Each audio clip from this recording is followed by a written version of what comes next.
জমি জোর করে খেতে পারবেন না। তো আগে যাই করেছেন আগের দিন এখন আর নেই, কারণ বর্তমানে নতুন আইন চালু হয়েছে।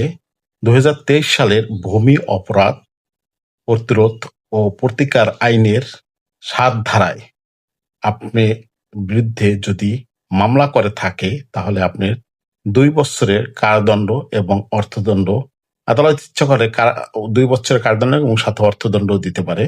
এটা আদালতের ব্যাপার। তবে এটা এখন ফৌজদারি আইনে আপনার বিরুদ্ধে মামলা হবে। আপনি যদি জোর করে কারো জমি ভোগ দখল করে থাকেন।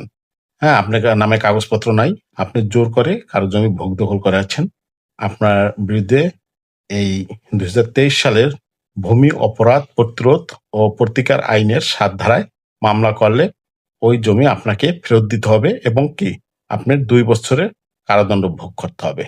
তো এই ছিল আজকের ভিডিও। তো সবাই ভালো থাকেন। আসসালামু আলাইকুম।